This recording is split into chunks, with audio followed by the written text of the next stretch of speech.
bare squeaky, by the way. Can you hear that? Yeah. Yeah, it's well squeaky. Need to get that. I need to get some oil on that guy. Yeah, man. So good morning, people. Oi. Another beautiful Monday. Actually, it's not beautiful. I feel like last Monday was beautiful, and this Monday is great. But here we are, back in the office. Oh, definitely less beautiful today. Morning, Hanley. Morning, Tash. Morning, Crystal. Morning, Reese. Hope we're doing well. How's everyone's week been?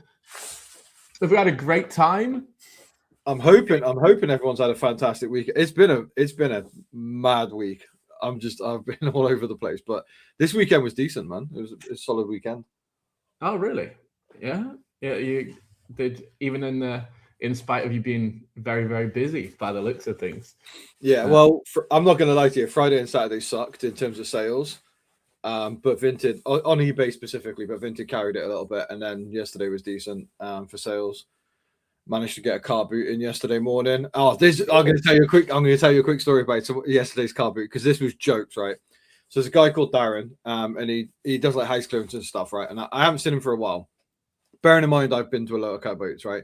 And he goes, "Oh, where have you been, mate?" And I was like, "Oh, just busy. Like I haven't seen him. I don't know where he is." I wasn't going to be like, "Where the fuck have you been?" Like, but I was just like, "Oh yeah, I've been busy, whatever." And I was just chatting to him, like catching up, because we haven't spoken in a long time. And a guy who must know who I am and what I sell, right, was standing. So I was behind the table next to the van, right? So the table was there and all the customers were on the other side. So I was on like the stall owner's side of the stall. And I was standing there like that. And this guy who's got a hat on, hoodie on, like bag on, like he's definitely a reseller or whatever, and must know me somehow, right?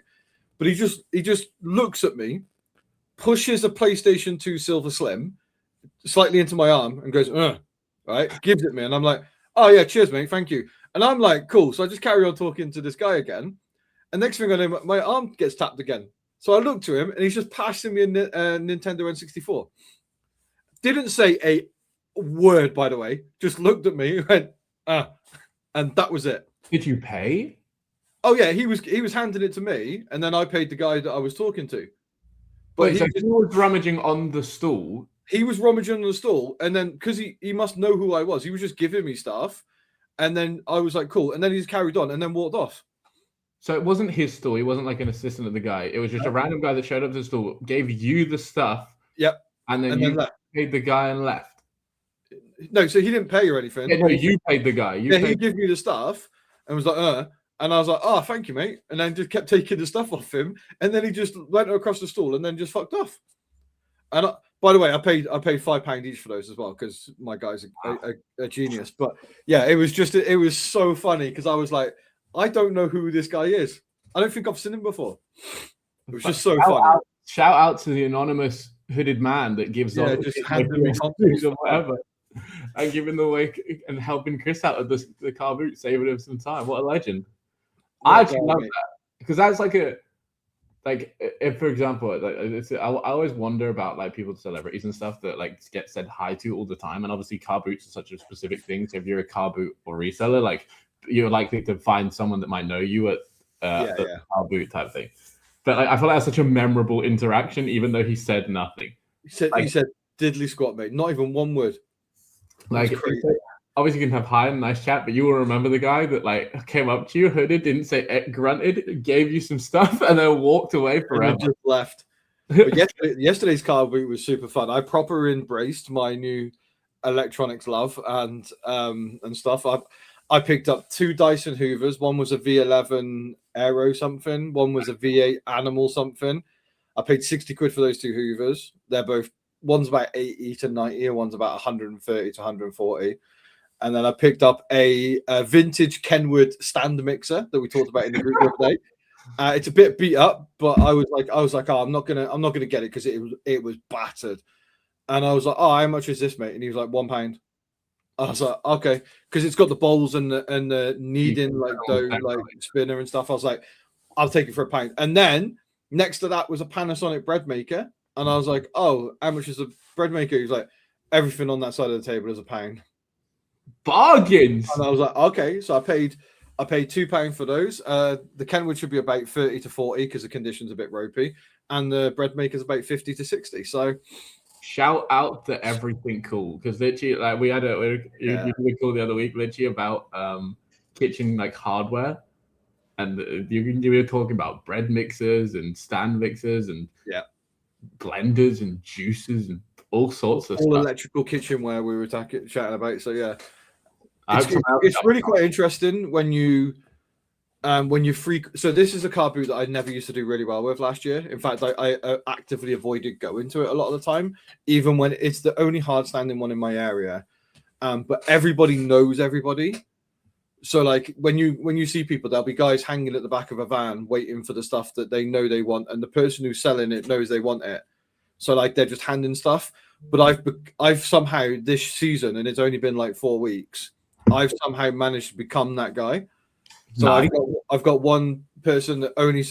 So she had a it wasn't the best thing in the world, but it was like a Vision handheld like tablet that's got like Xbox controllers on the side.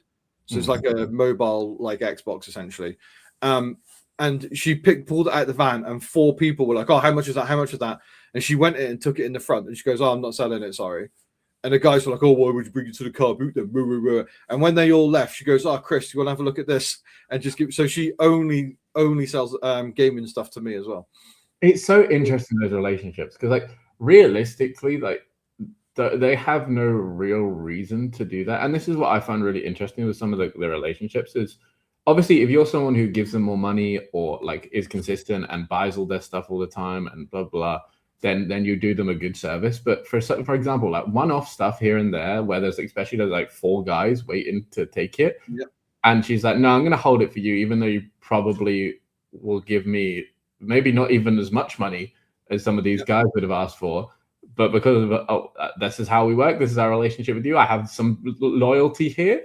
I'll keep it for you." And I love that. I feel like that's really cool in terms of from their perspective. It's completely unnecessary, right? Like because they could chuck that on the table and ask the price they want, and somebody will buy it. Yeah. And I think with that specific item, she wanted 30, and I could only pay her 20 because it only sold for 70. And even that was pushing it for me. But like, and it still hasn't sold. But yeah, like she probably would have somebody would have done a double up on it, like quite happily. But I negotiated with her. And yesterday she was like, "Oh, do you buy phones?" I was like, "Depends what it is." And she wanted I can start 80. She wanted £80 for a Samsung A50. And I was like, "Oh, they only sell for like 60." And she goes, "Oh no, I know somebody will give me 80." I was like, "That's fine. You know, I can't do it, but somebody will buy it for like the full price or whatever." But yeah, she seems saying, and also I don't pester.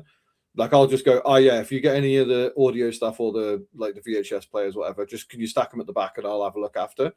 And then I just wander around doing my thing, and then I go back and she goes, "Oh, I've got a pile for you here or whatever." And there might be a couple of bits that I would have bought that one of the other guys takes. So if I was there and hanging around, I maybe could have got it before them. But I'm also not fussed because I picked up like 5 or 6 bits of like decent electronics, like Technic stacks and all sorts. So yeah, I don't have to pressurize it too much. On a similar vein, right? Like, so firstly, by the way, if anyone wants to know what the title's about, just give some context to what's going on in a bit. Chris has finally got a unit. About damn time. Chris and Tasha have got a unit. Yes, Chris. Here, Tash, in the comments, is of love life as well. But yeah, on that note, so I've been slowly going back to some of the charity shops I haven't been to before, and I went to one of my used to be really good ones. This charity shop, the stuff they get is unbelievable. It's probably better than like my store sometimes. Like what's in it in terms of the stuff they get in and the curation and what's absolute. I was reading Jack's comment at the same time and said absolute. Yeah, it's just some unbelievable stuff. And I went back for the first time in ages. I honestly didn't expect the manager to be there because she said she was going to quit. Like she was like, "Oh, I've had enough of this." And I felt like charity shop managers say that reasonably frequently. I was going to say that is a very common thing that I hear from a lot of charity shop managers. And then she was still there, and I was like, "Hi," and she was like, "Hi." So, "Where have you been?" And I was like explaining all this, like what I've been up to and so on and so forth. And then not only did I then go through the shop, but I gave my number to the charity shop managers that I thought matter significantly, in case they have stuff for me or whatever. going forward. Like I'd still like to maintain and get some use out of them, especially that shop, right? Like I can go in there, and I spent a long time in there, but no joke, I stacked stuff up that was just, I had no, they were pricing stuff like 60 quid and I'd get it for like 10. And I had like I went on a chair, I was stacking like so high of stuff. And then we just sat there and went through it all. And I walked away with, I think, 30 pieces or something like that. That were really, really like solid pieces. And they also get like Hobbs corporate donations. So they got some really nice Hobbs, but she can't change the price on any of that. And then afterwards, she sent me, her daughter has a load of designer handbags. So she sent me like a load of Fendi, Gucci, Mazzoni, Dolce & Gabbana handbags that she wants me to give her a price for, which I'm not the most experienced in. I feel nervous doing it, but again, why not, you know? It's all fun and games. But yeah, that was really, really cool. And then went back in the shop and just like old times, right? And I was like, same old, same old. And she was like, yeah. And so I just go around and pick out whatever is good, stack it up, and then get a price for it at the end. And she's like, cool. And the reason I was going to say it, right, is you said no, don't be picky. Like she feels bad when she like says no to me. Like when I give her a price and she's like, oh, I want to, sorry, but I want to keep trying to give that. And I'm like, it's no problem. Like if you want to try it and you want to do it, give it a bit more, and you think you can get more money for it and it will sell, absolute no issue. Like I'm not going to be offended for you telling me that you want to keep trying to sell stuff in your store. And I was always like, if it doesn't sell, let me know. I'll be back. I'll be here. But that was really cool. And then I was away for the weekend in Nottingham, and something I found interesting there. Again, I went cherry shopping on the Sunday, and I think you unlock some sort of like superpower when you realize that just like talking and asking things just doesn't actually matter. This is very quickly on this. This is something I've said loads about car boots. For some reason, it feels like when I go to a car boot that's not in my area, I feel like I've been unleashed. And I do the same thing at charity shops, exactly what you're saying, where you can just walk up to anybody and be like, yo, do you want to do this deal? Do you want to do that deal? Because you're not going to see them again, or you're very unlikely to see them again. And I do feel like that unlocks a little bit of like confidence. Yeah, 100%. Like knowing that you're not going to see them again, or you're not worried about the relationship or whatever, right? It literally going in there. I went in the shop. There was like 2 floors of stuff, like a whole women's section, a whole men's section. I was walking around men's section, and stuff was too expensive. Like it was like being in one of my shops, and I was like, oh, this is just isn't going to work. So now I was just like, Jay's the manager here. And this girl was like, oh no, but I'm like next in command that's here today. I was just like, I'm going to ask a very cheeky question. How many things do I need to buy to get 50% off? And she was like, oh, I don't know, you can bring, we don't normally do that, but sure, you can bring it down to the till and negotiate. And I was like, I just want to make sure that you're okay with 50% because that's around how much I'm looking to get off at the moment. So I was like, yeah, 50% is probably fine. And then I did the same sort of thing. I just walk around, pick all the things up that I'm interested in, and stack them all up. And then we went through them at the till, and I ended up getting Molo for the first time, if no one knows, which was really good. And it's funny because she wouldn't let me discount a Reese Velvet Blazer because that was on the designer rail. But Molo was also on the same rail, but she would, and for more money, but she would let me discount it. Oh no, it wasn't more money. It might not have been more money. But she would let me discount it. And I was like, babe, whatever. And just no problem. She's like, oh, these are white hangers. You can't have these. I was like, no problem. Crack on. But yeah, I got Molo for the first time, which is exciting. And Andrew, Nottingham is in the middle of the country. Actually, well, Leicester's probably more so, but yeah. Wales doesn't count. Yeah, maybe. How much did you spend in the shop then? With the 50% off, did you? I spent 96, so it wasn't even too bad. In my other shop, I spent 323 on the bits, which I think is just like over £11 a pound, like 11 to 12 pound cost of goods. So yeah, it was. I wish there was more, but there just wasn't really. Like there's only so much, for. I would have bought the. You know how it is, if there's stuff to buy, you buy it. Like if there's.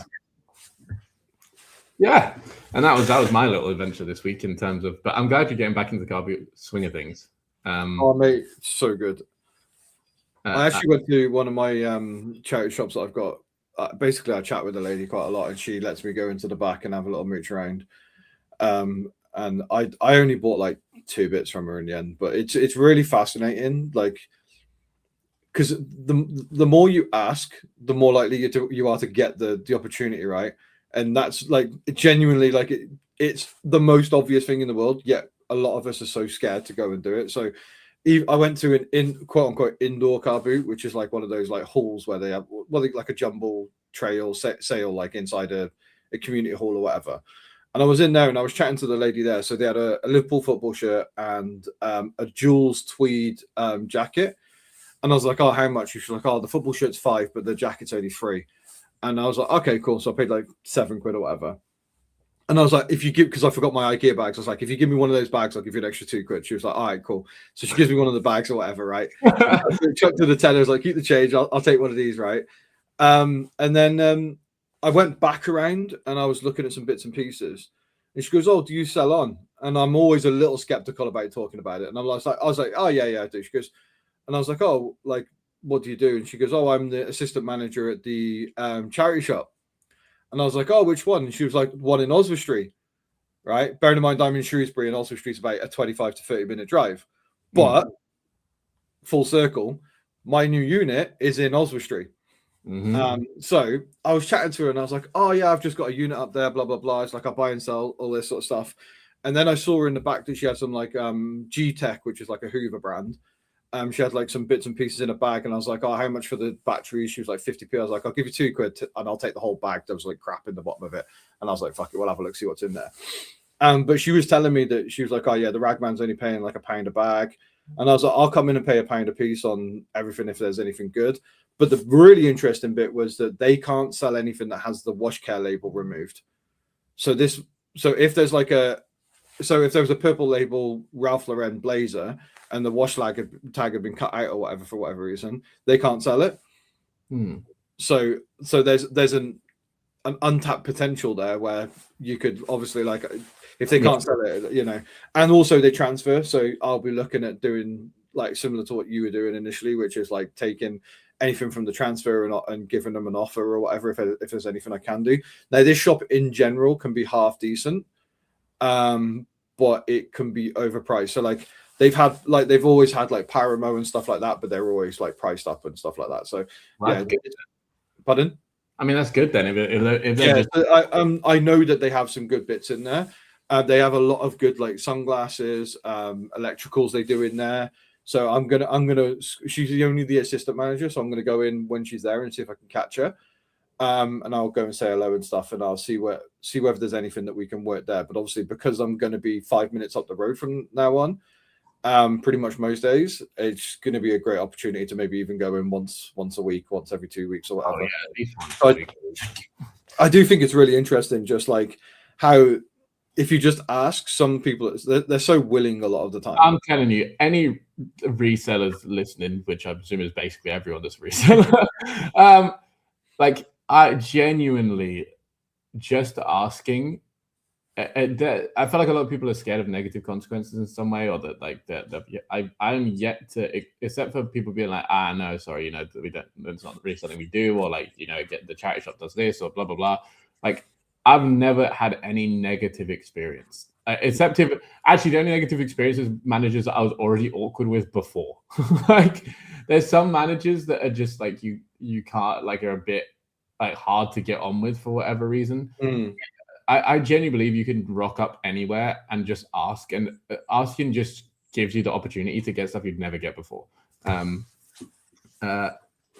Don't ask, don't get. Facts. Exactly. So even so, the one manager in Sue Ryder in Chipping Norton, like so it's like Oxfordshire, but it's on my route where I go down towards Oxfordshire or whatever. This was like back in the day, and I used to talk to the charity shop manager there all the time. And then one day she was telling me how annoyed she was with the ragman. And within 20 minutes, I had to set up with Jay, one of the guys in the group. I had to set up with his phone number. He had her phone number, and then he was buying like bags of rag off her and stuff that wasn't rag, because she has some really good stuff. And basically, if it goes on the shop floor and it's under £15, she won't put it on the shop floor. So she just bins it and puts it in the rag bags for collection or whatever. And he was getting like called into Piccadilly blazers and like all sorts of her. Like it was crazy. And literally, like, I didn't even do it for me. I just did it for the love of the game. I was just like, I guarantee I could have her given me stuff like within 2 minutes. And if it had been closer, I would have done it myself, or I was confident I was going to continue that run. But obviously, it's like a 2-hour drive for me, so I don't like doing it as much anymore. But yeah, so it's crazy how quickly you can get it all set up and done. Is there anyone in Nottingham who DM me? I'll give you the details for the shop. Yeah, that's what I'm saying. Like it's so easy. Like you realize how easy and how susceptible are. And also, like, this is something that's really interesting, is that there's a place called Stow on the Wold, which was also in one of my like runs. It's about 10 minutes from Chipping Norton. And I was talking to the Blue Cross manager there, and their daily goal, like target for sales, is £450. And he was telling me they've hit that once in the last 4 months. Jeez. So like, and they're the sort of shop that will price things up. So like, if you see anything half decent, it's like 25-30 quid, right? So even if they do sell stuff, like, they're getting good money for it, they just don't sell a lot because it's overpriced.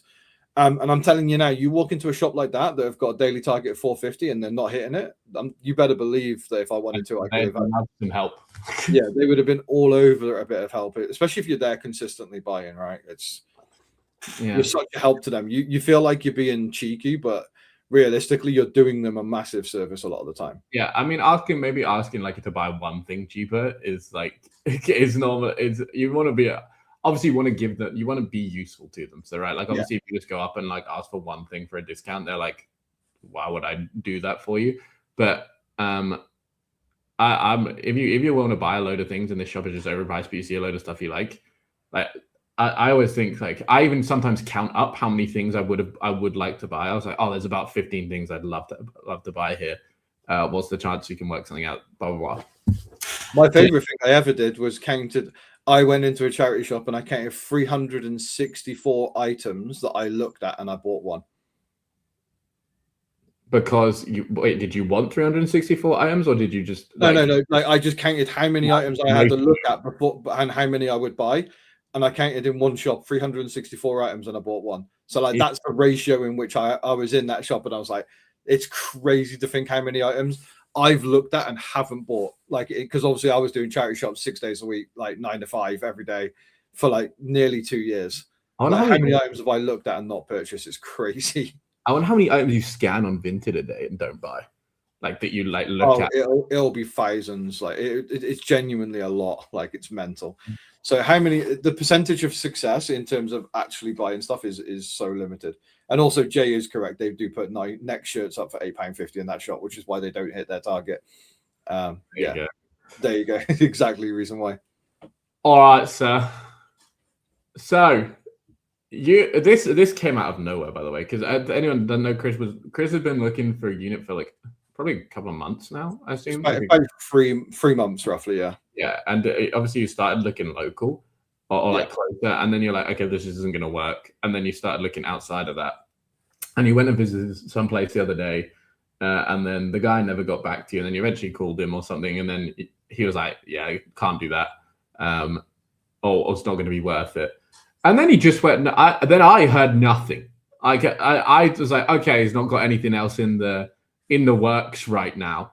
And then I think, what was it, Friday? No, Wednesday or Thursday? Thursday. Thursday. Like, oh, got a new unit, guys. I was like, oh, okay. And you've literally been and randomly seen a unit, and next thing you know, you're like, yep, get the keys Saturday. And I was like, sick. And obviously you had a little pre-video to look around, but talk to me. How did this end up happening? Why'd you pick this one, so on and so forth? So I went to go and have, so there was unit 18, 14 and 4. There was 3 different units, right? So the one I went to initially see was 18, and that was a 1200 square foot. And it was the same size as the one that I'd previously seen at a different place that I didn't think was going to be big enough. But we were at a point where there was another reason. I'm not going to get into it, but there was another reason why the other one wasn't going to work out. But this one was the same size as the one that I didn't think would be big enough. So I went to go and have a look, and I was like, this feels bigger. It looks bigger. Like it just felt bigger. I don't know whether it's because the roofs were taller, so like it just felt more spacious inside. And we went to go and see that, but some of the beams, the wooden beams inside, were damp. And I was a little conscientious of that, and I was like, oh, I don't know, like blah blah blah. And he goes, oh well, I've got another unit you can look at because it's slightly bigger. And I was like, all right, cool. So we went to go and see the next unit, which was 1,400 square foot. Oh, so the 1,200 square foot was £900 a month.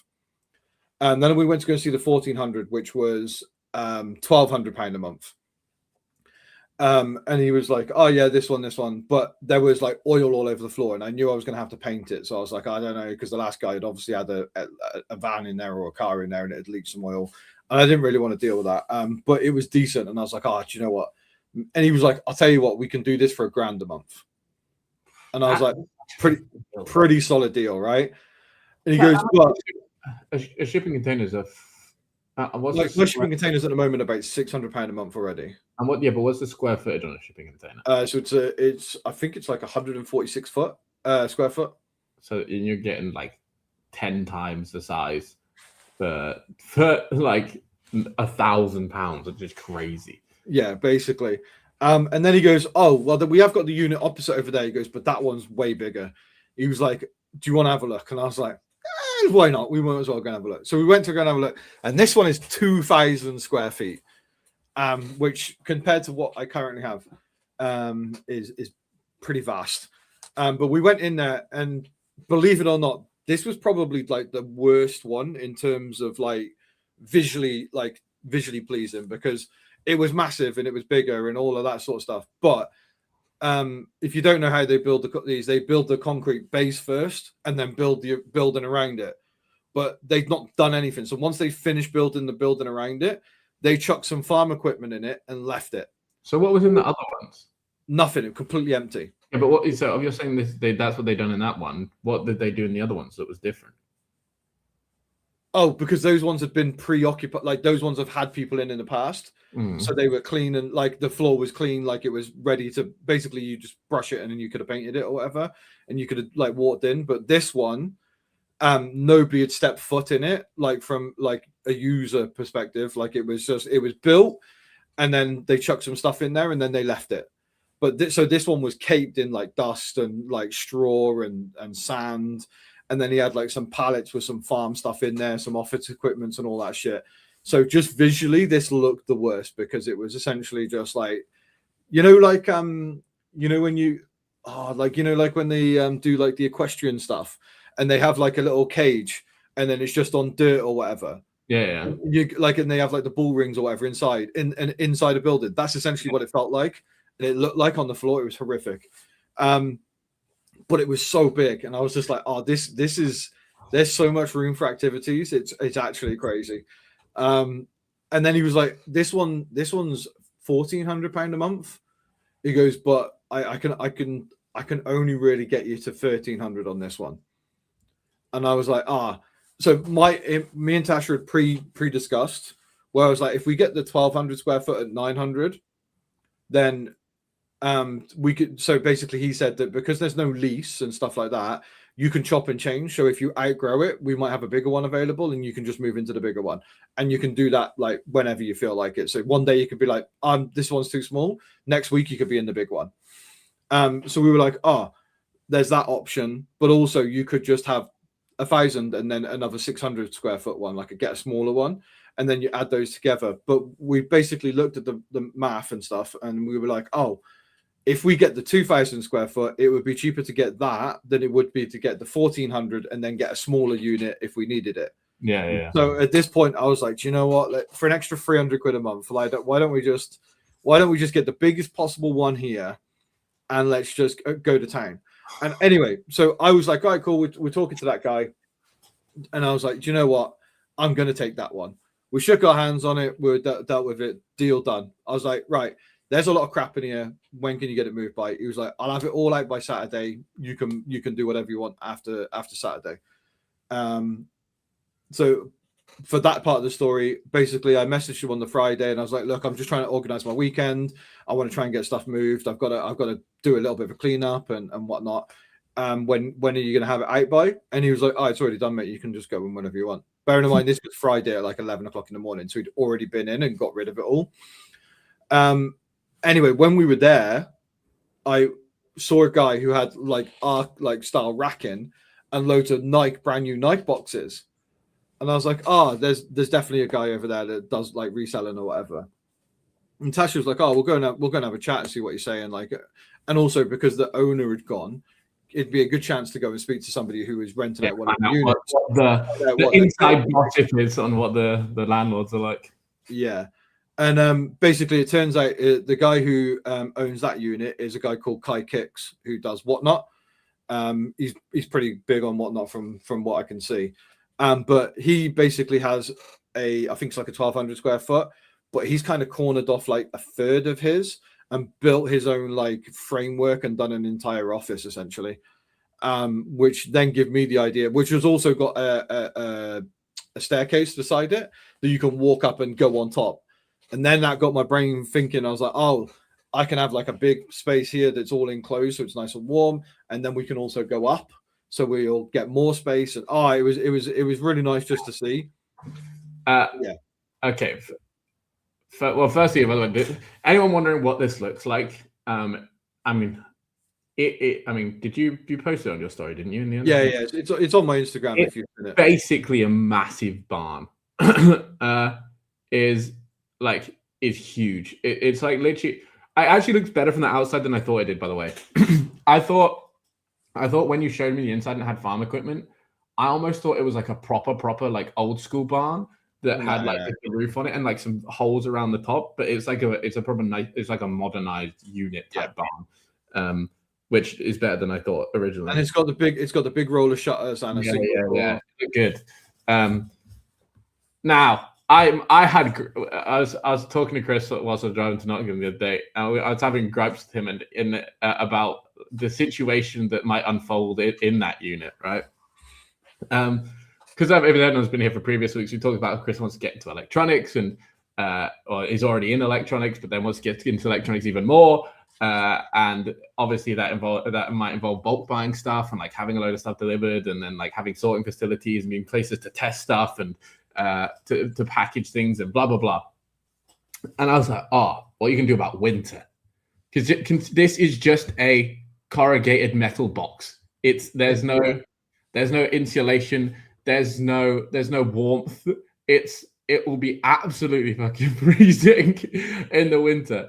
Obviously Tash we don't want to make Tash suffer because she's the one that doesn't deal with she's the backbone of the business. Of course she is the backbone, yes.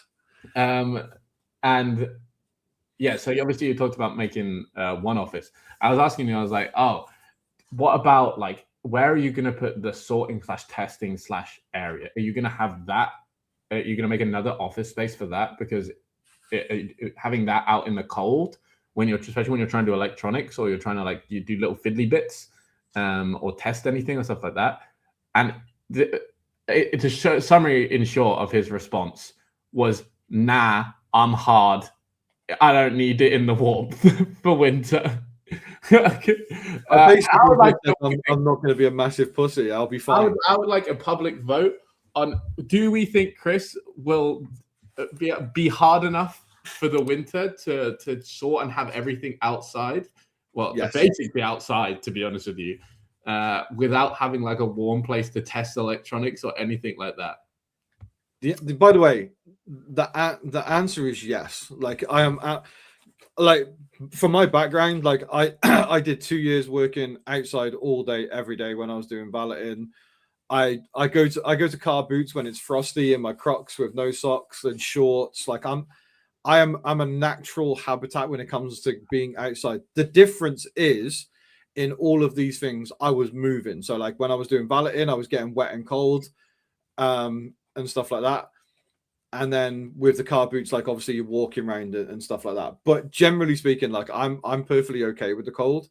Like I said, the difference being is that I'm going to be standing in one spot, and that will probably hit me a little harder. But I've got plans. Mm. Basically everybody is not giving me. No, I want to read responses. My mum's question is actually quite interesting because obviously you saw damp on the other beams. Obviously clothing and damp don't go together very well. So Obviously, no. So that I don't. That's going to be an issue. So this is the most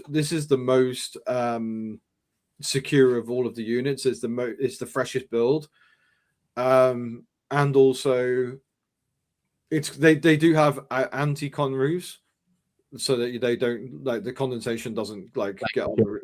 Containers and stuff like that. Yeah. So they've got all that sort of stuff. So it should be pretty decent. And what I would say is that obviously, Kai's been in his unit for 3 months now, and basically does exactly what I do, but with trainers.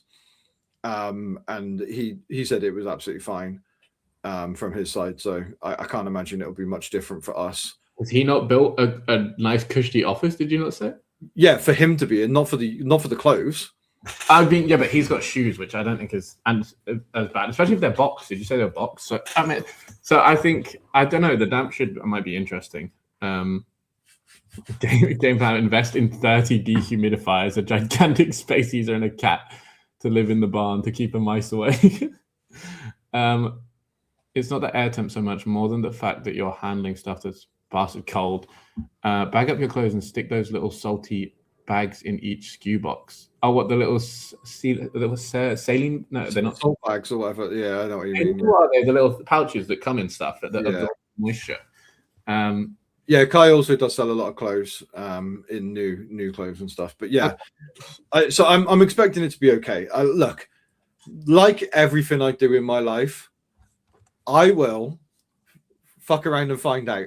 And I like to fuck around a lot, and I like to find out, and that's what happens in my life. I'm gonna raw dog winter. Now I'm not expecting Tasha to. So we've structured out. We had a conversation. So basically yesterday, Tasha's like, when you sweep an entire unit that's 2,000 square foot 4 times, and then buy an industrial hoover and then hoover the whole thing, and then in the same day do 1 coat of paint, your hands start to hurt quite a lot, and your back starts to hurt, especially me because I've got a bad back anyway.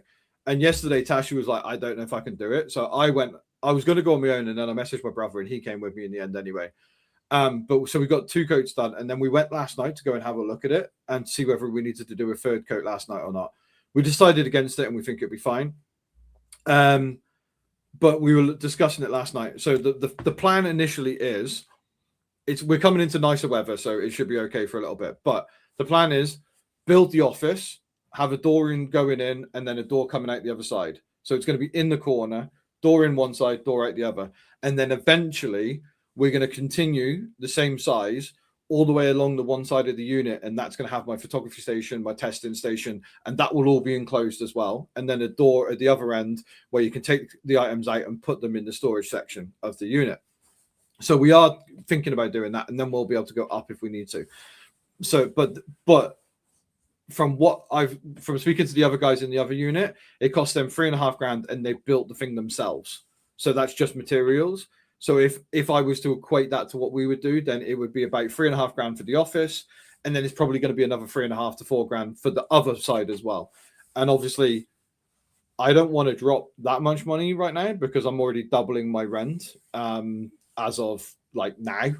I've got to ring up the storage container people today and tell them that this is like I'm basically finishing after this one or whatever, and do all of that sort of stuff. So I've got to go through and deal with some stuff, and this week's going to be complete and utter chaos essentially, because again, me being me, I don't prep for these types of things. I make it work as we go along, and that's life. Like Hanley's in. I don't know if Hanley's still in here. Obviously, she's had moving week as well, I think. And she probably, like, everything was laid out. She knew exactly what she was going to do, how things were going to move in, where stuff was going to go. Yeah. And you're like, I already know what's happening, but I'm going to put it in a van and we'll get it there. Like, yeah. Honestly, I said this to Hanley like about a year ago. I was like, Hanley's the sort of person that I want to be when I grow up. Like, just she's organized. Happening out of it. No, but she's always organized. But even so, I spoke to her yesterday or the day before, and she sent me a picture of all the stuff that needed to be moved. And I'm never going to complain about anything I've got to do this week. Like I've not complained once. Like I've been in bits like doing all of the sweeping and the painting because my back's knackered anyway. And I'm not complaining. I've not complained, and I'm not going to complain this week at all because I've seen a picture of the stuff that she moved on one day. I'm cool. I'm absolutely blessed with what I've got to do. Okay, we had an influx so quickly. Let me just go back and run through what was said. So obviously the damp, you're just gonna see how it goes, I guess, and then it's silica bags. That's what everyone was saying. Yeah, that's it. The jelly type ones. Yeah. No chance. There's a lot of people moaning about it being cold in winter. Be insulated by September. Katie says he'll be fine, but Tash should be allowed to stay at home. She'll have a nice warm office eventually. Jay says, I have a simulated building with an insulated roof, and it's impossible in the winter when you can't feel your fingers. So that's what I'm like. I'm not just talking like existing, right? You can like wrap up warm and just like exist and be fine. But I think because of it, particularly what you're doing, and especially like the testing, and if you're going to fix stuff as well, like I feel like your hands are going to die. And because that's what's going to be the worst bit is not being able to use your hands properly. It's not the air temp so much, but the fact that you're handling all the stuff that's bastard cold. Silica gel, so heat cannons. Yeah, those heat cannons are really cool actually. Like you see them in warehouses quite a lot. The big, just like gas ones that they pump out heat. To be fair, I'm not fussed about the entire unit. We're going to make sure the office is warm, which is where Tash is going to be initially, and then as we build out, we'll make sure that section's warm. But in terms of picking it, you've got to understand as well, like from a picking and packing perspective right now, when Tasha goes there, she is in a 20-foot storage container, which if you don't know, is like being outside anyway. If it's hot outside, it's hot in the container. If it's cold outside, it's cold in the container. Like none of those things matter. Yeah, I don't think it's exactly the same. Hey? I don't think the picking and packing, I think that's fine, right? Like so eventually we'll get the bits that need to be done enclosed, but I think I'm less stressed about my side of it than a lot of other people probably would be. And that's just because I know what I'm like. I'll be fine. Question: Have you started reading Shoe Dog yet? No. Okay, it'd be interesting when you do, because there's some stuff in there that I think would apply to.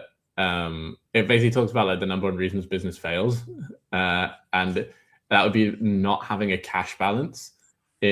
In your account, like almost like a savings pot, and it just reminded me because like Jack said, Chris is raw dogging this entire thing, and it was interesting to see what you thought. I would also like to point out that we have been doing this now for, I want to say for 3.5 to 4 years. I think it's about 4 years, right? 3.5 to 4 years, and I have raw dogged this entire thing.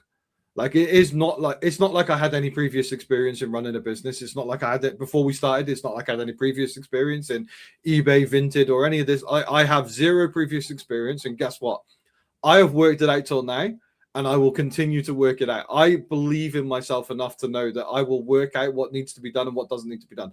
And again, like I said to you the other day when you were talking about how cold it's going to be, it's like, I will fuck around and find out. Like I will raw dog the entire winter. Okay, but stuff like this is funny, right? Like stuff like this is funny because I understand your principles. I'm not against them. I'm like honestly fair play. And I'm semi-similar at points. Like I will go in and out of just like if I can go in for it, right? And I think that's an important part of business sometimes is just taking the risk and figuring it out along the way. And I think you often hear massive time over and over again that people's biggest problem is not starting. Like they don't do it. And you'll hear from the gurus and stuff like that. It's just like, just start. But whatever you want to do, just start. You'll figure it out. Yeah. So I'm a massive advocate for that. But stuff, for example, like what we're talking about here, where it's like, I feel like a very obvious thing you'll probably encounter, right? Like it's going to be a situation that you will encounter. You know you will. It's not something you have to figure out. That's I'd say it's going to happen.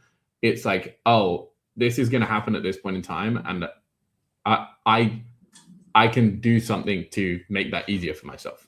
Because I think again, the reason why I'm talking about raw dogging it is because I don't want to, like, you've got to understand, if you double your storage costs, that massively impacts the business from a financial perspective. Like it is always going to. So I am happy to to wait, like go through the summer and work it out and build the office so that Tasha is warm. But I care less about myself, and I'm quite happy just to raw dog it for the first winter, so that next year I've got funds and I'm okay, like, and I've made it work. Because again, as we always know, like I am absolutely okay with going into this unit thinking that I'm going to do what I want to do, and in 6 months' time, if we haven't done what I want to do, I'm not opposed to going, right, that hasn't worked, we'll go down to the 1,200 square foot and we'll go. I get. Like I'm not opposed to these sorts of things. I never see anything as a failure. I always see it as learning, and I will learn the way through it. And again, I may or may not think it's cold, and I probably will. But on the same token, I'm more than happy to raw dog it for the first year, just so that financially I don't put myself in a position where I have to go and make that step backwards sooner than I need to. Because I could drop $8,000 on building an office, and the guy could be like, I don't know, because so one of the reasons why I took the unit is because there's no lease on it. It's month-to-month payments. And if I want to leave at any point, I pay him the rent that I owe him, and then I leave, and that is it. Like I think he wants like a month's advance, like a month's notice or whatever.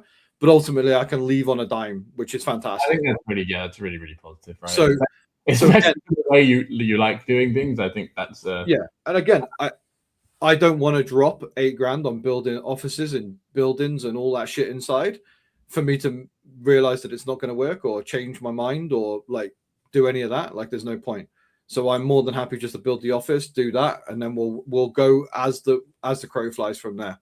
Yeah, I'm excited, man. And I think that's a very, like, obviously, again, I'm not saying like if it doesn't make financial sense, that makes perfect sense. You got to prioritize what you're going to prioritize. Yeah.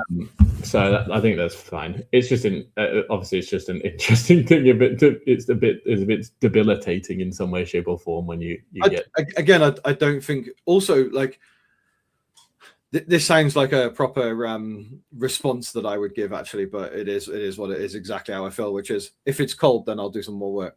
Because that's like, you know what I mean? If you're cold, a lot of the time it's because you're standing still. Because it could be the coldest it can ever be. But if you've wrapped up sufficiently and you're still cold, it's because you're standing still, not doing anything. So let's just get the work done. And I'm more likely to do more work to keep warm. Can he ask? But if he can ask, but can he ask you to leave whenever he wants as well? Theoretically, yes. However, I know some stuff in the background, i.e., my man's getting a divorce. So he needs the money. He isn't going to be kicking me out anytime soon unless he sells the entire thing. The land, and also he's expanding, so there's no actual reason for him to want to leave. And I've spoken to a couple of the people in the area. Some have been there for 3 months, some have been there for a year. And they've always said he basically just leaves them to do whatever they want. And he's also got 6 other more like locations. And yeah, like it's blessed. And again, if he wants me to leave, then I'll just leave. Like I'll find somewhere else. Like he'll have to give me the same sufficient notice that I have to give him. And you can always make these things work. Like yes, again, it makes it difficult if he does. But is there a contract? Zero contract. There's zero contract, zero lease, zero anything. Okay. I just pay him every month. And again, as much as I look at it from my perspective, right? And this is the same as like imagine eBay puts the ad percentage or the revenue, like their percentage of charges, right? They put their percentage up by 5%. What can I do about that? Zilch. But if I wanted to, I could stop selling with eBay and just go and sell on Vinted, right? And that's the same principle here. I am going for what works for me because I can move whenever I want. I've got no lease. That works for me. But if he decides that he wants to do something different, then that's the same lack of control I have over pretty much anything in our like that we do. So I'm not too fussed about that because anybody can change anything that could ruin my business at any time. All the charity shops could close down. Vinted could be like, cool, we're no longer supporting people that buy more than 5 items a day. I'm fucked. But I can't control that, so I continue as I do. And if they make a change, then I have to change. But I just went with this because it works well for what we wanted. Yeah, I get that. And I think, but I think you could also say the opposite, right? Like, I guess a lease or having that sort of thing in place is simultaneously, technically, yeah, you're in a position, you're leaving yourself open to the fact that it's something you can't control versus having the thing in place, which allows you to have some control. But I understand the choice. Again, I have the same thing with my landlord. I've been here for. He was meant to put the rent up ages ago, like another 150. I've been paying the same rent for the last year. I paid 150 quid for way too long because he didn't change my doors, and I've paid 500 quid a month for the last however many months. And I don't see him. I don't hear from him. He has no problems. I just make sure I pay him every month. And he's not going to kick me out. He hasn't said anything. I don't think he'll have any plans to. So I think you can just get people to chill like that. But I understand the fear of, especially when you've got a lot on the line. No, again, I agree. By the way, I somewhat agree with it. But on the same token, I know I put myself in a position where I can't control it. But also, I don't want to put myself in a position where I'm paying, because the other alternative in the area that I've been at to look at is either go through an estate agent, which costs. I did the maths and run all of the contracts and stuff, and basically you'd spend, for the size I'm looking for, you're spending $4,000 to $5,000 before you've even moved in on legal fees, deposits, first month's rent in advance, like all of the other stuff, and surveyors and all of that shit. Like you could drop $4,000 to $5,000, and Hanley probably knows this because she's probably done all of this. You could drop whereas I've give this guy my first month's rent and I'm in. Yeah. And I don't want to put myself in a position where the lease is 5 to 10 years, which is what the other ones were. And then if I give up reselling in 6 months' time, I'm good. I can just leave. Whereas if you know what I mean, if you give up reselling in a 5 to 10 year lease, I've got to find somebody to lease that. Like I've got to sublet it to somebody, or I've got to pay an astronomical amount of money probably to get out of the contract. So this works for me, and it might not work for others. I'm also semi risk averse as well. Like I'm pretty chill with this sort of stuff. I'm always chill. I think I think something interesting to look at here is like you have actually spent a lot of time. Like a lot of people have moved out before you in their business, right? Like, oh yeah, there is absolutely, like, there are some people that would never have dealt with what Tash has had to deal with. Like, I mean, this is an interesting thing to look at, though, isn't it? There's so many different ways to run this business, and and it requires and needs, and everyone's way of going about things is like completely different. So, for example, if you're someone who's got a massive double garage at home, maybe a spare room as well, then you've got an office and loads of storage, and you don't have to go you could never go anywhere. Like unless you want to infinitely grow, right? Like obviously, if you want to infinitely grow, at some point, realistically, you're going to run into a situation where you have to move, and then you move again or whatever. But you could be in a situation where you never have to leave your house. And if you do cards, or you do coins, or you do stamps, you could have the biggest store in the world, and it still only takes up like a fifth of the room. And I think that's really, really interesting. And obviously you've pushed it for quite a while. Yes. And now you've taken on this whole new side of things, which is, I think, probably if you didn't take on electronics, do you think you would have stayed at home longer? Or carried on the way you were going?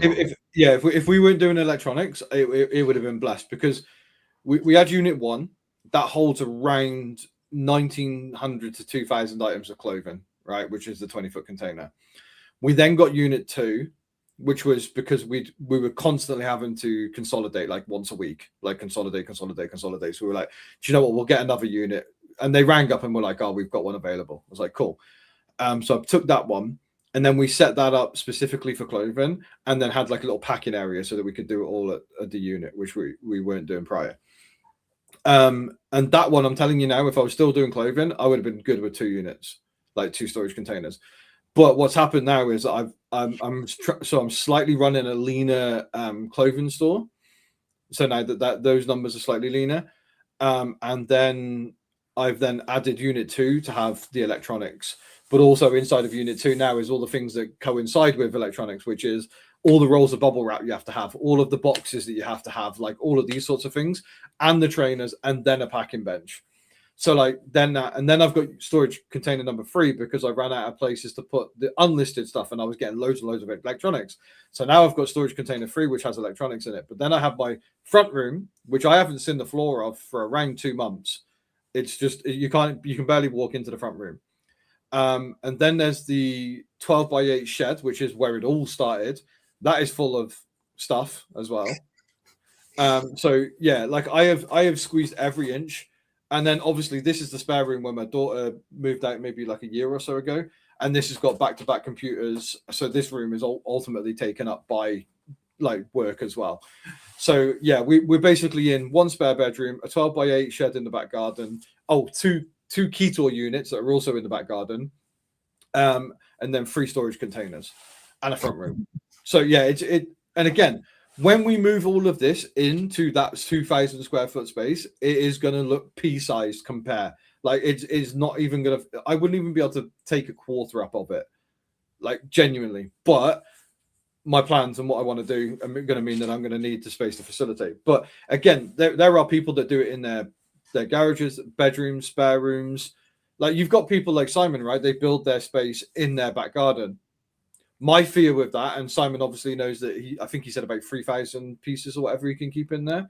And obviously he's doing the lives and stuff now, which probably rinses through a little bit quicker to keep the higher level down. But my worry would be that I would run out of space. So then I would have built somewhere and then have to rent somewhere. And then that's two different places of work or whatever. And again, you have to be very conscious of making sure that you're managing that correctly, which I'd imagine you definitely will be.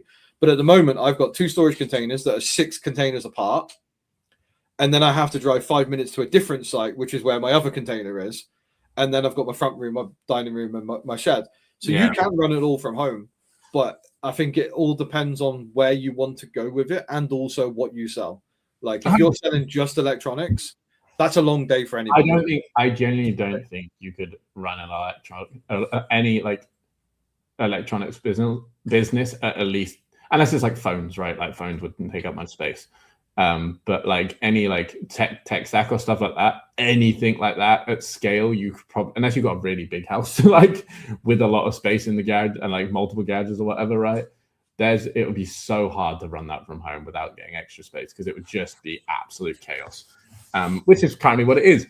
Tash, you're not going to know what to do when you get your house back. You're going to have it. I've said to her, right, like we've got a dining room that I have basically taken up this dining room for 4 years. We're going to have an entire dining room that just is empty for the first time ever.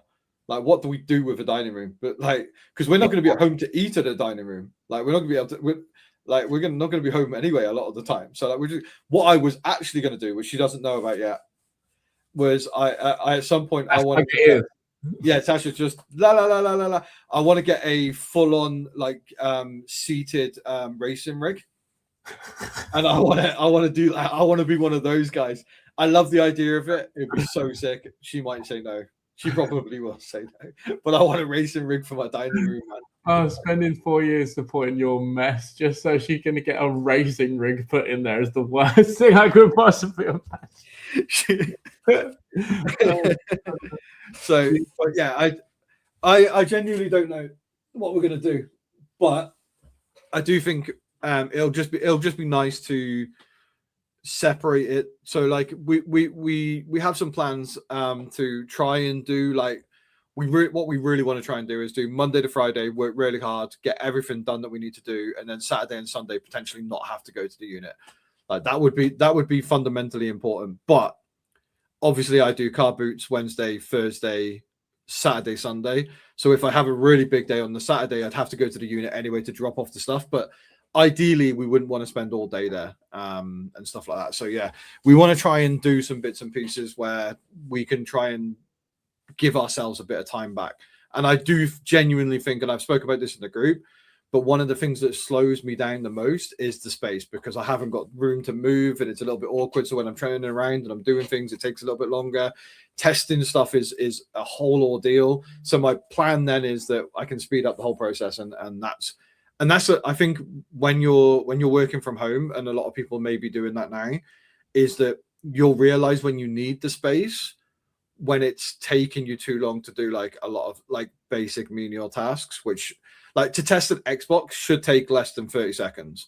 and it was taking me 5 minutes because I'd have to set up the TV, get it all out, put it in there, plug stuff in, then clear the space so that I could do it, because I'm taking photos and moving stuff, and it's just all a bit of an ordeal. I'm super interested. Well, obviously we had this discussion like a couple of podcasts back on, well, do you think the space will be the definitive factor in scaling? And you were telling me this on the way there, which was interesting, that like now that that's no longer an issue, like there's no more excuses. Like I've said this to Tasha, and I voiced it to you very slightly, which was that my biggest not my biggest complaint, but my biggest thing that I've said that holds me back is space. Because number one, I can't make the deals or try and attempt to make the deals that I want to make, so that holds me back. Number two, I feel like I'm taking too long to do certain activities and like processes because space has become an issue. So if I want to test something, I have to do it in batches. My space is really small, blah blah blah.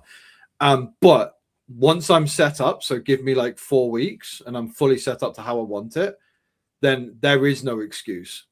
And that's given me a different type of anxiety that I have not experienced before, which is now I've got to put my money where my mouth is, and I've got to do the things that I say I would be able to do if I had the space. And not only for myself, but obviously to just prove that I'm not talking shit, but also just as an extra one, because I'm going to fucking need to. I'm going to need the money. Like, I'm going to need to make the money to pay for the unit and do all this sort of stuff. So I really, really do need to put my money where my mouth is and just get shit done. I'm confident that I will be able to do it, but yeah. Yeah, I mean, I'm super interested. I'm interested as to what systems you set up, right? Even your routine, how you're going to go about going there and back, what your day looks like, going to a unit now and like working out of there and so on and so forth. And then what the systems you're going to have to figure out, what you're going to do in that unit and how things are going to be set up. It's all going to be very interesting, and I'm excited to look. And again, I don't think I'm going to be massively far behind you. No. In terms of, obviously, I've set this space up now to try and do it as best I can, and even still, like, I'm running across like little issues, like stupid stuff, right? Like, for example, sorting clothes to then bringing them over to somewhere else to then bring them somewhere else, and I'm like, oh, that's like, I've made this like a 3-step process. And this is too much. And I'm like, so for example, in your situation, right, you're gonna have the electronics delivered, you've got to sort them, then you've got to put them in the right place, then have enough space to store them, to photograph them, to then to make sure that they then go into being put away properly, so that's cleared out, so then you can put the next lot in, and all of these sort of things that are just like they're like little things, right? But how do I make it as efficient as possible so I don't have to touch the electronics like 3 times to get them to where I want them to be, rather than just the once or whatever. It'd be interesting to watch you use like pallet lifts. That could be really interesting, to move like bundles of electronics and put them in the right place and stuff like that. Yeah. But yeah, I don't think I'll be far like this year anyway. I'll probably be following suit at some point. I'm gonna be thoroughly invested in seeing you find somewhere and how much it costs you for what size, because you live in a like, I live in a relatively affluent town, which is why I've had to go out.